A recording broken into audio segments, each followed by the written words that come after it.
Dubai.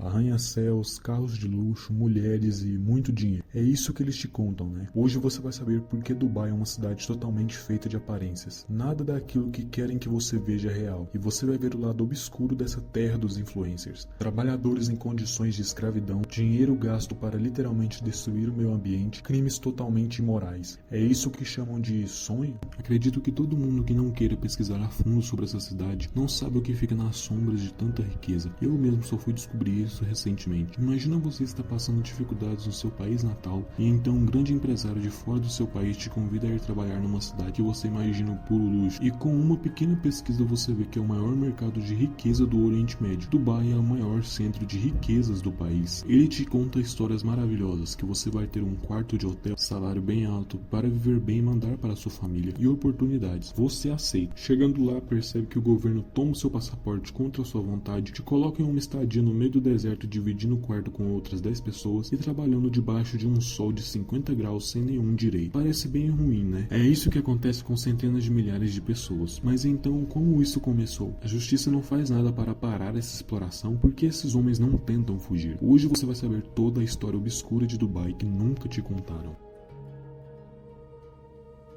De uma vila de pescadores a uma metrópole super moderna. Dubai até 1820 era só uma pequena vila de pesca com nada muito importante, até que a Grã-Bretanha negociou tréguas marítimas para que os navios comerciais passassem por lá, visto que era uma das poucas rotas seguras sem piratas na água. Com isso iniciou uma interação com países de todo o mundo, e Dubai se tornou um centro de atividades cruciais. Em 1894, Dubai recebeu mais um impulso econômico. Novas regras consideram isenção de impostos. Isso levou inúmeros empresários a entrarem na cidade. Embora esse foi um período razoavelmente bem sucedido na história de Dubai, a cidade ainda era totalmente dependente da pesca, comércio e pérolas. Quando as pérolas artificiais foram inventadas no Japão na década de 1950, a vulnerabilidade da economia da região foi exposta. No entanto, a crise financeira não durou muito. Em 1966, tudo mudou repentinamente para Dubai, descobrindo o petróleo.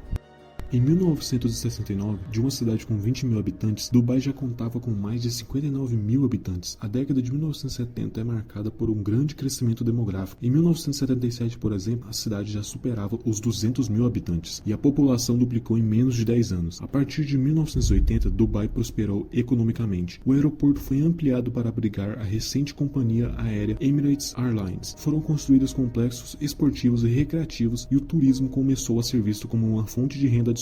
Nessa época foram descobertas novas jazidas de gás e petróleo no deserto de Margham. Os anos 1980 ficaram marcados por um boom urbanístico e foram necessários muitos esforços para abrigar a grande população que chegava em Dubai. Em 1990, a cidade alcançava os 550 mil habitantes.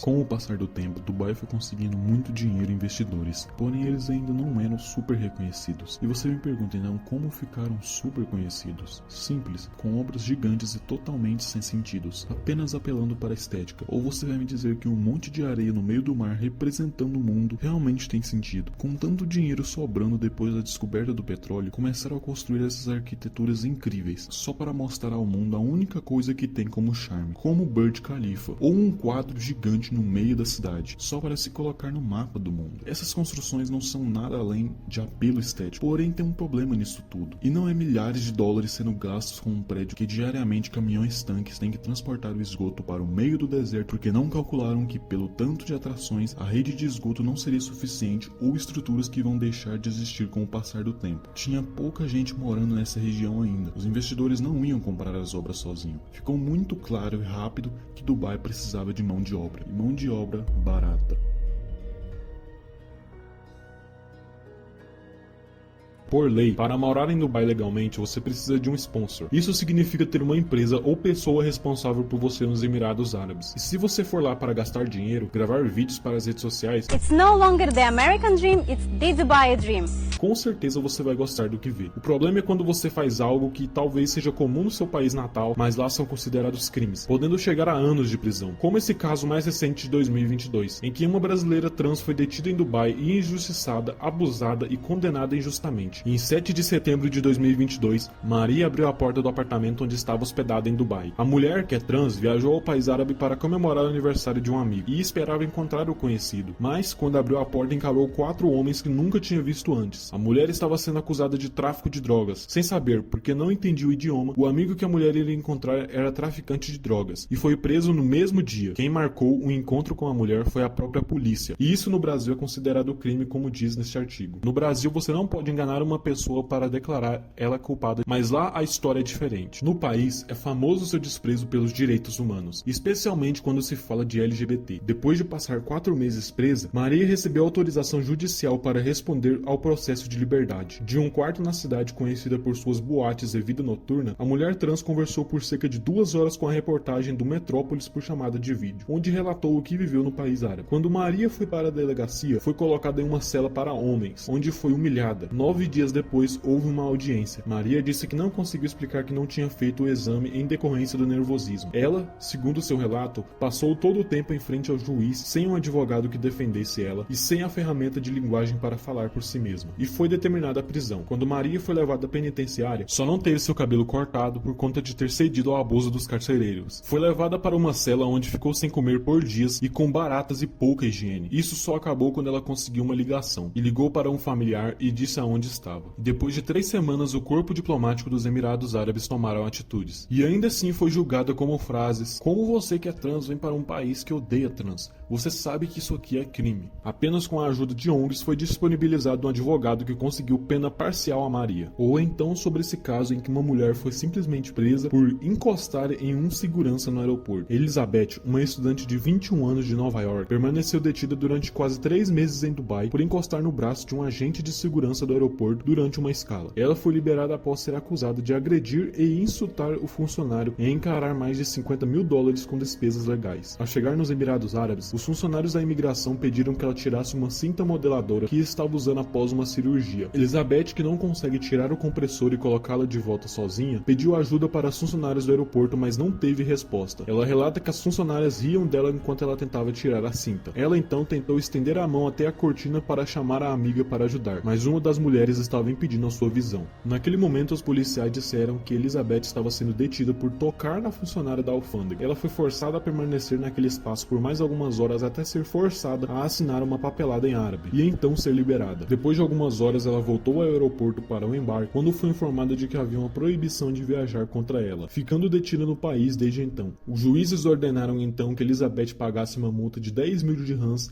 dos Emirados Árabes, aproximadamente R$14 mil, e voltasse para sua casa. Ela iria pagar a multa e viajar aos Estados Unidos, mas não foi autorizada a fazer isso porque os funcionários do aeroporto recorreram à sentença. Ela chegou a ser condenada a 1 ano de prisão. No entanto, segundo um relato do Detained em Dubai ao jornal The Guardian, a polícia em Dubai disse a Elizabeth que ela seria mandada para casa, nos Estados Unidos. Ela foi levada para tirar impressões digitais e foi informada de que seria levada ao aeroporto, onde a polícia lhe devolveria o passaporte de sua organização. Ainda assim, você acha que isso é o sonho? E sim, você pode afirmar que na cultura deles certas coisas são imorais ou vistas como crime. O maior problema mesmo é quando falsificam provas e crimes e impedem a defesa do réu, usando o idioma que turistas não reconhecem, plantando provas falsas. Isso é totalmente imoral e contra os direitos humanos.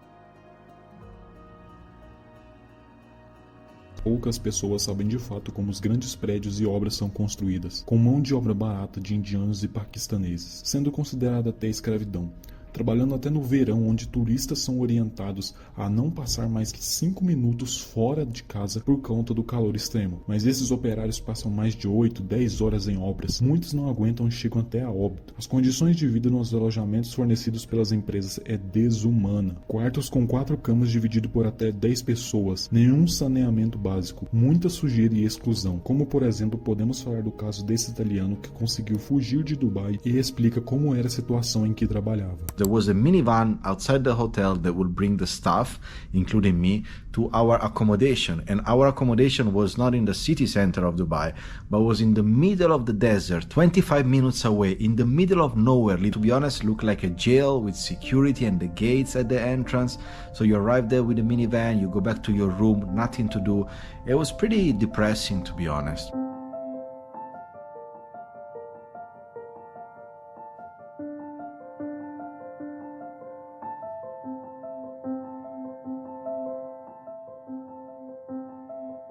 and then the same minivan in the morning will bring me from the accommodation back to the hotels. And so yeah, it was really intense, really hard. And I was also one of the very few Europeans there. Most of my colleagues and most of the staff were from India, Pakistan, Bangladesh, Myanmar, Philippines a lot, Egypt, different countries in Africa as well. And basically all my co-workers, they were earning less than me because I was kind of a supervisor and I had a private room while they had a shared room, and they were also earning less than me.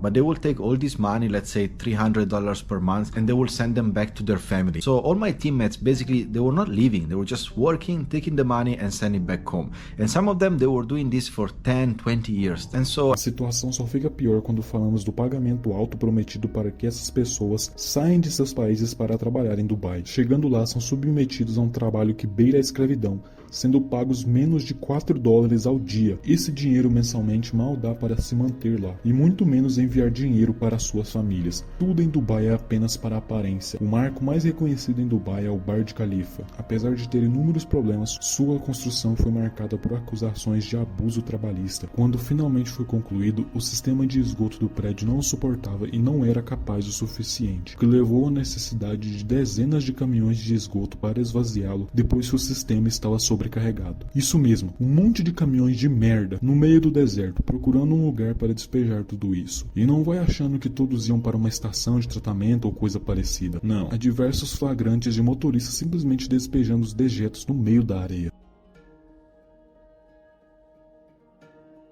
Se eu pudesse resumir Dubai em uma palavra, hipocrisia. Todos querem te passar uma imagem maravilhosa sobre a cidade. E de fato, se você tiver muita grana e quiser turistar por lá, vai ser tudo muito maravilhoso. Mulheres, carros de luxo, construções surreais. Dubai é o maior exemplo de uma cidade de duas máscaras. E o pior disso tudo é saber que mesmo depois de reportagens, diversos vídeos sobre, a situação não mudou muito. E milhares de trabalhadores ainda sofrem nas mãos de grandes empresários em silêncio. Não confie em tudo que os influencers mostram e falam sobre os lugares. Muitas vezes só estão sendo pagos. Ou querem mostrar só o lado bom e consumista de lá, assim como eu expliquei melhor neste outro vídeo.